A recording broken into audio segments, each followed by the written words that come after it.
Key Insight 7. A good leader knows when to apply pressure and when to exercise caution. Effective leadership requires knowing when to redouble the team's efforts and when to walk away to conserve team resources. Tactical objectives are not set in stone and should be abandoned altogether if they cannot be achieved. Some people overcommit to tactical goals at great cost when it would be better to just quit. The most important thing to serve is the team's long-term strategy rather than the short-term tactical goal.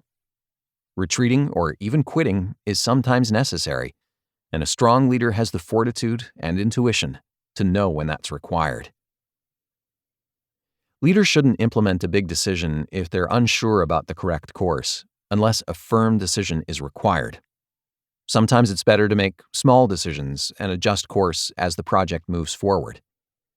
Leaders who feel conflicted or confused should delay a big decision as long as possible, instead of committing to a firm solution they feel unsure about. Leaders don't always have to take charge. There are times and places when it may be better to follow someone else's lead. Leaders who always feel the need to center themselves as the decision-maker are likely insecure.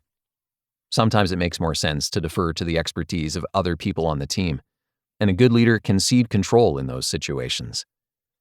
Sometimes it's best to lead from the rear, where it's easier to keep track of priorities. In a military mission, for instance, some priorities matter more than others. The people at the front of the line are typically consumed with the task of neutralizing acute threats to the rest of the team. From the back, a leader can better separate unimportant goals from urgent priorities.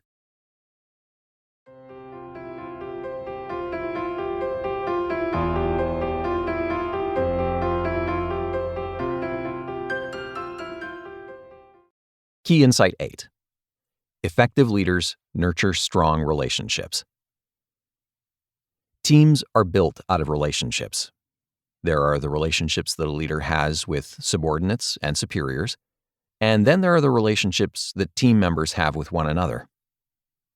To facilitate open communication, these connections need to be strong at every level of command.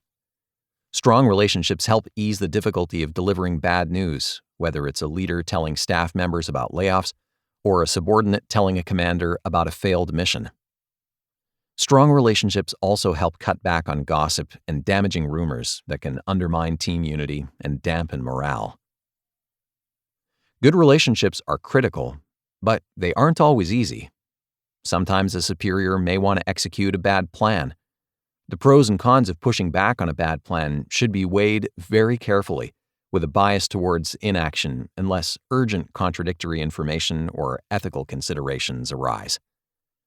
Lodging an objection always strains a relationship, even when the relationship is good. Moreover, any kind of disagreement or disobedience can cause negative ripples throughout the team, which can lead to problems with the team's performance.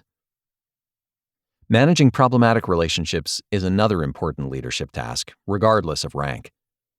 For an officer who's trying to build trust with a difficult superior, the trick is to perform well, execute tasks perfectly, and follow instructions precisely and without complaint. For an officer who is trying to build trust with a difficult subordinate, an attitude of forgiveness and mentorship is best.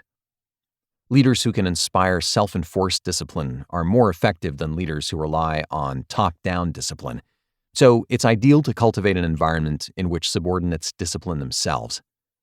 Punishment should therefore be administered with a very light hand. Trust in failed subordinates can be rebuilt by assigning small tasks at which they can succeed, so their skills and confidence will build over time.